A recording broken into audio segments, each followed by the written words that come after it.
ಬೆಂಗಳೂರಿನ ಕೋಗಿಲು ಕ್ರಾಸ್ ಬಳಿ ಅಕ್ರಮವಾಗಿ ನಿರ್ಮಿಸಿದ್ದಂತಹ ಮನೆಗಳು ಮತ್ತು ಶೆಡ್ಗಳನ್ನು ತೆರವು ಮಾಡಿದ್ದು ದೊಡ್ಡ ಮಟ್ಟದ ಚರ್ಚೆಗೆ ಗ್ರಾಸವಾಗಿದೆ.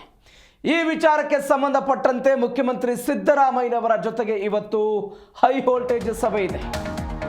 ಬೆಂಗಳೂರಿನ ಯಲಹಂಕದ ಕೋಗಿಲು ಕ್ರಾಸ್ ಬಳಿ ಅಕ್ರಮವಾಗಿ ನಿರ್ಮಿಸಿದ್ದಂತಹ ಮನೆಗಳು ಮತ್ತು ಶೆಡ್ಗಳನ್ನು ತೆರವು ಮಾಡಿದಂತಹ ವಿಚಾರ ಇವತ್ತು ಮುಖ್ಯಮಂತ್ರಿಗಳ ಜೊತೆಗೆ ಹೈ ವೋಲ್ಟೇಜ್ ಸಭೆ ಇದೆ. ಬಿಜೆಪಿ ಟೀಕೆ ಬೆನ್ನಲ್ಲೇ ಸಭೆ ಕರೆದಿದ್ದಾರೆ ಮುಖ್ಯಮಂತ್ರಿಗಳು. ಈ ಸಭೆಯಲ್ಲಿ ಸಿಎಂ ಇರ್ತಾರೆ, ಡಿಸಿಎಂ ಇರ್ತಾರೆ ಮತ್ತು ಕೆಲ ಸಚಿವರು ಕೂಡ ಭಾಗವಹಿಸ್ತಾರೆ. ವಾಟ್ ನೆಕ್ಸ್ಟ್ ಅನ್ನುವಂತಹ ಪ್ರಶ್ನೆಗೆ ಈ ಸಭೆಯ ನಂತರ ಉತ್ತರವನ್ನು ಕಂಡುಕೊಳ್ಳಲಾಗುತ್ತೆ. ಹಾಗಾದರೆ ಅಲ್ಲಿ ಮನೆ ಕಳೆದುಕೊಂಡವರಿಗೆ ಸಂತ್ರಸ್ತರು ಅಂತ ಏನು ಕರೆಸ್ಕೊಳ್ತಾ ಇದ್ದಾರೆ, ಅವರಿಗೆ ಗುಡ್ ನ್ಯೂಸ್ ಸಿಗುತ್ತಾ ಅನ್ನುವಂತಹ ಪ್ರಶ್ನೆ ಕೂಡ ಇದೆ. ಎಐಸಿಸಿಯ ಪ್ರಧಾನ ಕಾರ್ಯದರ್ಶಿ ವೇಣುಗೋಪಾಲ್ ನಿನ್ನೆ ಕಾಂಗ್ರೆಸ್ ಸರ್ಕಾರದ ಮುಖ್ಯಮಂತ್ರಿಗಳಿಗೆ, ಉಪಮುಖ್ಯಮಂತ್ರಿಗಳಿಗೆ ಮತ್ತು ರಾಜ್ಯ ಸರ್ಕಾರಕ್ಕೆ ಒಂದು ಮಾರ್ಗದರ್ಶನ ಮಾಡಿತ್ತು. ಏಕಾಏಕಿಯಾಗಿ ಹೀಗೆ ಮಾಡಬಾರ್ದಿತ್ತು, ಸಹನೆ ತೋರಬೇಕಾಗಿತ್ತು, ಅವರಿಗೆ ಪರ್ಯಾಯ ಅವಕಾಶವನ್ನು ಮಾಡಿಕೊಡಿ, ಪರ್ಯಾಯ ಮಾರ್ಗವನ್ನು ಕಂಡುಕೊಳ್ಳಿ ಅಂತ ವೇಣುಗೋಪಾಲ್ ಹೇಳಿತ್ತು. ಇದಾದ ನಂತರ ಬಿಜೆಪಿ ಇದಕ್ಕೆ ಟೀಕೆ ಮಾಡಿತ್ತು. ಓಲೈಕೆಯ ತುಷ್ಟೀಕರಣ ಇದು ಅಂತ ಹೇಳಿತ್ತು.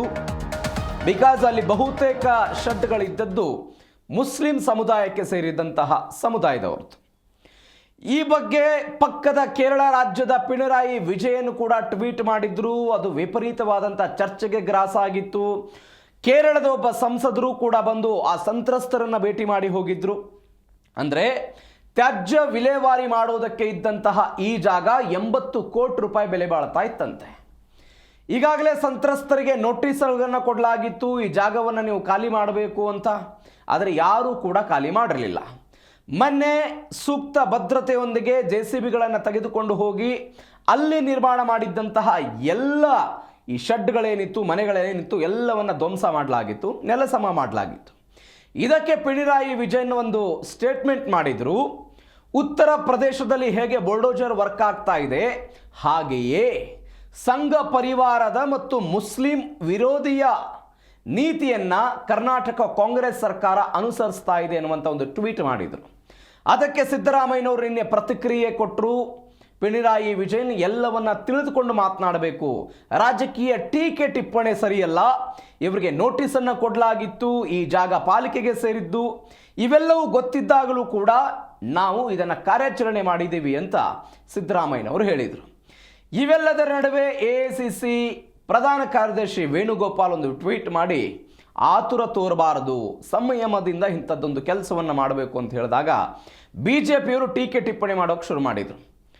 ಪಕ್ಕದ ಪಿಣರಾಯಿ ವಿಜಯನ್ ಅವರಿಗೆ ಕಾಂಗ್ರೆಸ್ ನಾಯಕರು ಉತ್ತರ ಕೊಡ್ತಾರೆ, ವೇಣುಗೋಪಾಲ್ಗೆ ಏನು ಉತ್ತರ ಕೊಡ್ತೀರಿ, ಯಾಕೆ ಅಕ್ರಮ ಒತ್ತುವರಿಯನ್ನು ತೆರವು ಮಾಡೋದು ತಪ್ಪ ಎನ್ನುವಂಥ ರೀತಿಯಲ್ಲಿ ಮಾತುಗಳನ್ನು ಮಾತನಾಡಿದರು. ಮತ್ತೊಂದು ಕಡೆ ಸಿದ್ದರಾಮಯ್ಯನವರು ಕೆಲ ಸಂತ್ರಸ್ತರಿಗೆ, ಅಂದರೆ ಈ ಪ್ರದೇಶದ ಸಂತ್ರಸ್ತರಿಗೆ ZBA ವ್ಯಾಪ್ತಿಯಲ್ಲಿ ಅವರಿಗೊಂದು ಕೆಲವೊಂದಿಷ್ಟು ವ್ಯವಸ್ಥೆಗಳನ್ನು ಮಾಡಬೇಕು, ಬೇರೆ ಜಾಗವನ್ನು ಗುರುತಿಸಬೇಕು, ಅವರಿಗೆ ಊಟ ತಿಂಡಿ ವಸತಿ ಆಗಿರ್ಬೋದು, ಅದಕ್ಕೆ ಎಲ್ಲ ವ್ಯವಸ್ಥೆಗಳನ್ನು ಮಾಡ್ಕೋಬೇಕು ಅಂತ ಸಿದ್ದರಾಮಯ್ಯನವರು ನಿನ್ನೆ ಹೇಳಿದರು. ಅದರ ಮುಂದುವರೆದ ಭಾಗವಾಗಿ ಇವತ್ತು ವಾಟ್ ನೆಕ್ಸ್ಟ್, ಅವ್ರಿಗೇನಾದರೂ ಪರಿಹಾರ ಸಿಗುತ್ತಾ, ಸಂತ್ರಸ್ತರಿಗೆ ಬೇರೆ ಬೇರೆ ಆವಾಸ ಯೋಜನೆಗಳಲ್ಲಿ ಏನಾದರೂ ಮನೆ ಕಟ್ಟಿಕೊಡೋ ಪ್ರಯತ್ನಗಳಾಗುತ್ತಾ, ಅದರ ಬಗ್ಗೆ ಇವತ್ತಿನ ಸಚಿವ ಸಂಪುಟ ಸಭೆಯಲ್ಲಿ ಇವತ್ತಿನ ಒಂದು ಸಭೆಯಲ್ಲಿ ಅದರ ಬಗ್ಗೆ ನಿರ್ಧಾರ ಆಗುತ್ತೆ.